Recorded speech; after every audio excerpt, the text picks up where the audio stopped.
Marion ne vivait que dans le rêve de partir de cette petite ville de l'Amérique profonde, ce trou perdu où elle savait que son avenir se résumerait à ce fast-food qui lui permettait tout juste de payer le loyer de sa maison et de vivre à peu près décemment.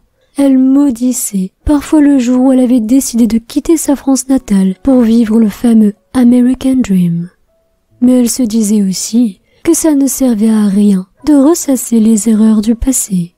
Aujourd'hui, elle devait se résoudre à finir son existence dans cette petite bourgade dont seules les animations valables étaient Noël et surtout Halloween, sa fête préférée.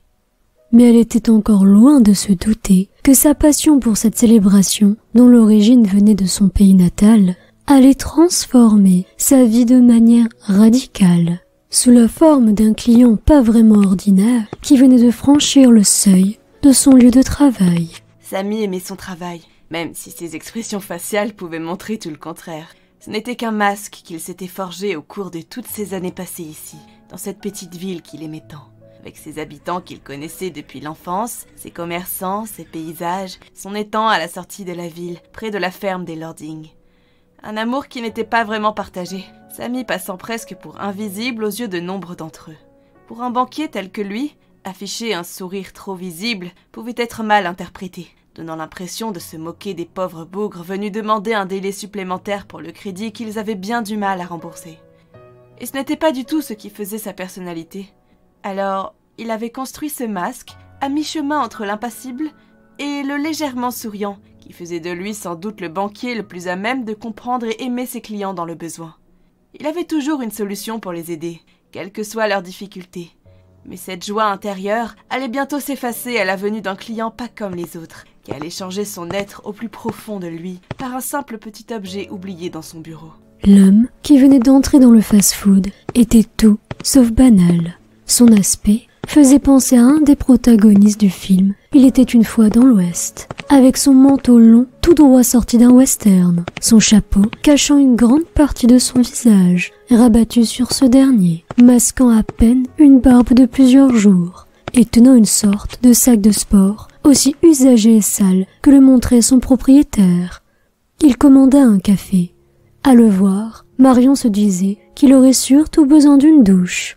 Mais elle s'exécuta en sympathique serveuse dont elle devait donner l'impression. En lui apportant sa commande, celui-ci la surprit en lui demandant s'il était heureuse de travailler ici. Un peu prise au dépourvu, elle lui mentit, affichant un faux sourire. L'homme sourit à son tour, comme s'il savait ce qui en était réellement. Malgré son aspect un peu spécial, l'homme avait le discours facile, et elle devait avouer qu'il était plutôt agréable de l'écouter. Ça lui faisait oublier son mal-être. La discussion dura jusqu'à ce que l'homme, relevant son chapeau, montrant des yeux à la limite de l'hypnotique, prenne congé en faisant un geste de la main, comme pour lui signifier qu'il se reverrait. Après son départ, elle remarqua qu'il avait laissé son sac en bas du comptoir. Samy fut quelque peu surpris en voyant l'allure de cet homme qui venait de faire son apparition au sein de son bureau. Pas vraiment l'archétype du client qu'une banque a l'habitude de voir, donnant plus l'impression d'un clochard ayant perdu son chemin qu'autre chose. Mais Samy savait qu'il ne fallait pas se fier aux apparences. Certains riches clients avaient un degré d'excentricité parfois très extrême dans leur attitude. Il laissa donc s'approcher l'homme, véritable cow-boy tel qu'on n'en voyait que dans les séries ou les films de la belle époque, où les westerns parsemaient les affiches des cinémas du quartier. Celui-ci salua en hochant la tête, puis déposa son sac sur le bureau de Samy, d'où s'échappa une poussière en pagaille, manquant de faire perdre le flegme du banquier, qui en avait pourtant vu d'autres. L'homme indiqua qu'il voulait ouvrir un compte pour déposer l'argent reçu de ses loyaux services auprès d'un riche propriétaire fermier des environs. Samy, sans se poser plus de questions, lui fit remplir les documents nécessaires avant de lui demander de le suivre à la salle des coffres pour y déposer son sac et son contenu. L'homme répondit poliment qu'il lui faisait confiance, qu'il pouvait déposer le sac lui-même. Ce n'était pas un problème, et qu'il avait un rendez-vous plus urgent qui ne pouvait pas attendre. Puis il quitta le bureau, laissant Samy dans l'interrogation. Marion, voyant le sac, s'en empara et se dirigea vers la porte d'entrée de l'établissement, espérant voir l'homme mystérieux dans la rue, afin de lui rendre son bien. Mais il n'y avait plus aucune trace de lui nulle part, alors qu'il venait à peine de sortir du fast-food. C'était comme s'il s'était volatilisé en un instant. tel un fantôme. Ne sachant que faire, Marion décida de garder le sac derrière le comptoir, espérant que l'homme, s'étant aperçu de son oubli, reviendrait, lui et son sourire charmeur. Marion rougissait à cette idée, se grondant presque toute seule d'avoir eu une telle pensée. Après tout, elle ne connaissait rien de cet homme, mais elle devait reconnaître qu'il se dégageait de lui une aura vraiment étrange. Finalement, la journée passa sans que l'homme ne revienne. Un peu dépitée, Marion emmena le sac chez elle, se disant que son propriétaire serait peut-être là demain. Ce soir, c'était Halloween, et elle tenait à fêter sa fête préférée, comme chaque année, et il était hors de question de la gâcher pour une histoire de sac. Mais ce sac et son propriétaire l'intriguaient. Et arrivée chez elle, elle se demandait ce qu'il pouvait y avoir à l'intérieur. Peut-être y avait-il une adresse, un numéro de téléphone pour pouvoir le joindre, auquel cas, elle pourrait l'inviter à venir ici pour le récupérer. L'homme partit. Samy se remit peu à peu de sa surprise en se disant qu'après tout, ça n'avait pas une grosse importance pour que ce soit lui ou le client qui mette l'argent dans le coffre. De toute façon, pour le récupérer, le client se devait de faire la demande d'ouverture et il n'y avait que lui qui avait les clés. Et jamais il ne lui viendrait à l'idée de profiter de cette situation incongrue pour se remplir les poches. Il était bien trop à cheval sur les règles pour ça. Et puis surtout, il ne voulait pas louper les festivités d'Halloween pour un détail sans importance. Il aimait bien trop cette fête. Et surtout, offrir des bonbons et des chocolats aux enfants venant frapper à sa porte. Alors, il descendit à la salle des coffres dans les sous-sols de la banque afin d'y déposer le sac dans un des compartiments privés réservés aux clients. Cependant, pendant son court périple, sans trop savoir pourquoi, quelque chose l'attirait vers le sac. Comme un appel. Il savait que cette idée allait à l'encontre de son professionnalisme, mais plus il avançait, plus cette pensée l'obsédait. Après plusieurs minutes, Samy arriva devant l'un des petits coffres où il devait déposer le sac de l'inconnu après avoir composé le code permettant d'ouvrir la salle des coffres. Et là, ses pensées se remirent à tenter de faire basculer sa raison, l'assaillant d'ouvrir le sac. Il tenta bien de résister, mais la tentation était plus forte que tout, et il ouvrit ce dernier, afin de découvrir la nature de la force qui le forçait à aller à l'encontre de ses règles. Il ne fallut que quelques secondes à Marion pour se décider à ouvrir le sac, ne pouvant résister à l'appel qui semblait en émaner, lui demandant de mettre de côté ses principes. À l'intérieur, il n'y avait que de vieux habits élimés, tous aussi remplis de poussière que l'extérieur du sac. Et puis, elle découvrit autre chose. Une sorte de petite statuette en argile. Ça semblait représenter une sorte de divinité païenne ou un démon. Le genre d'objet qu'on ne s'attend pas à être détenu par un homme tel que celui qui avait franchi le fast-food où Marion travaillait. Elle était fascinée par l'objet et ne put s'empêcher de prendre la statuette entre ses mains. Au même instant, une lumière d'un rouge étincelant, semblant sortir de l'objet, irradia l'intégralité du corps de Marion, l'enveloppant, se fondant en elle peu à peu, comme fusionnant avec elle. Elle sentait une force qui s'introduisait en elle, s'emparant de son être, remplaçant ce qu'elle était par quelque chose de tellement puissant qu'il était impossible de le décrire. La lumière s'estompa, s'étant complètement incrustée en Marion. Celle-ci avait désormais le regard vide. Les pupilles de ses yeux étaient devenues d'un noir opaque. Elle se releva alors et se dirigea vers la porte d'entrée de sa demeure, laissant celle-ci ouverte derrière elle, comme si elle savait qu'elle ne reviendrait pas.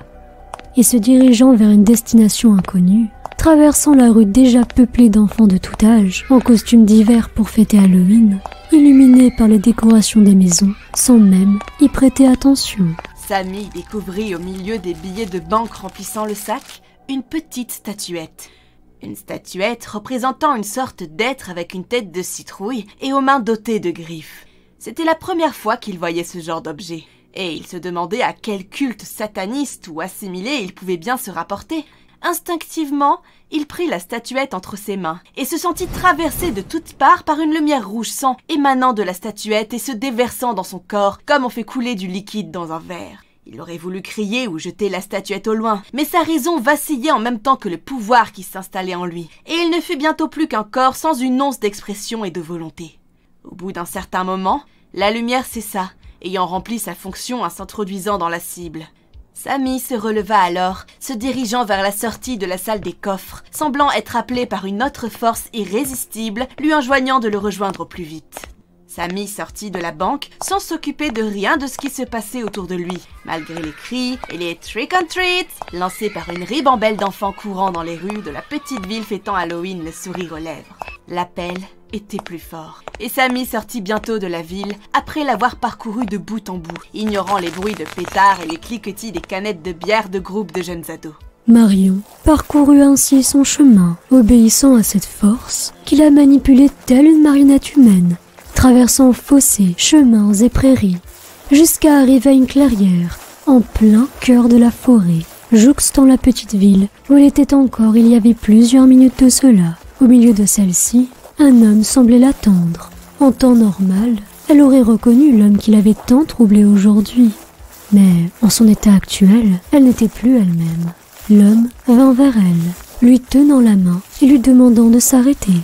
Ce qu'elle fit sans hésiter, comme si un fil invisible, en serrant son corps, lui demandait d'obéir instantanément. L'homme lui indiqua qu'il devait encore attendre l'autre moitié avant de commencer la fusion, en esquissant un sourire dénué de toute émotion. Sammy ne savait pas combien de mètres il avait parcouru, ni pendant combien de minutes, des heures peut-être. Toute notion du temps semblait avoir disparu de lui. Tout ce qu'il savait, c'est qu'il devait répondre à l'appel lui indiquant de rejoindre son objectif. Il atteint bientôt une clairière située au centre de la forêt à l'extérieur de la ville. Il ne le voyait pas vraiment, car il n'était plus lui, dès l'instant où le pouvoir de la statuette s'était installé en lui. Mais devant lui, se tenait le client qui était la cause de son état. Ce dernier avait à ses côtés une jeune femme qu'il tenait par la main, comme s'il l'attendait afin de concrétiser un cérémonial mystérieux. Il l'approcha. L'homme lui souhaita la bienvenue, et il prit la main à son tour, la rapprochant de la main de la jeune femme. Dès cet instant, il se sentit encore plus envahi par une force insidieuse. Il sentait qu'il se fondait avec le corps en face de lui, comme s'ils étaient, lui et elle, les deux parties d'une pièce s'imbriquant ensemble. Marion sentit son corps se désagréger de toutes parts, semblant se mélanger à cet homme à qui sa main venait d'être jointe. Elle ressentait une impression indescriptible, entre douleur et jouissance, ressentant la fusion qui s'opérait entre elle et sa moitié. Une impression qui ne dura que quelques minutes avant qu'elle et son conjoint, d'un soir, ne fassent plus qu'un, laissant la place à un être hybride, un corps humain, mais aux bras et jambes faites de bois et de paille, comme sont dotés les épouvantails parant les champs pour faire fuir les oiseaux en quête de graines à voler, et une tête de citrouille où figurait un chapeau haut de forme, semblable à ceux des magiciens. Les doigts de la créature étaient faits de friandises, des sucres d'orge, des sucettes et autres gâteries adorées par les enfants dont ils font la chasse en cette nuit d'Halloween. Au bout d'un instant, la lumière qui entourait le corps disparut, comme si la transformation était complète. En face de la créature, le mystérieux homme, à l'origine de tout, s'approcha de sa création, tout heureux de la réussite de son entreprise. Il s'adressa alors à elle, lui demandant pardon pour l'avoir exorcisé il y a 10 ans de cela.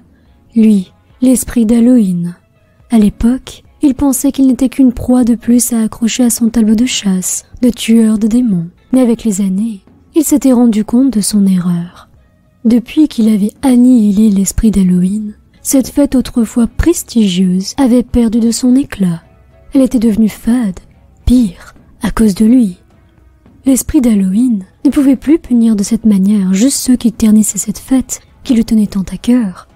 Alors, il avait parcouru le monde pour réparer son erreur, cherchant le rituel permettant de faire revenir le symbole d'Halloween, son protecteur, le Pumpkin Man. Le Pumpkin Man reconnut son ancien ennemi, celui qui était parvenu à le terrasser, malgré ses suppliques de ne pas détruire ce qui faisait Halloween par sa disparition.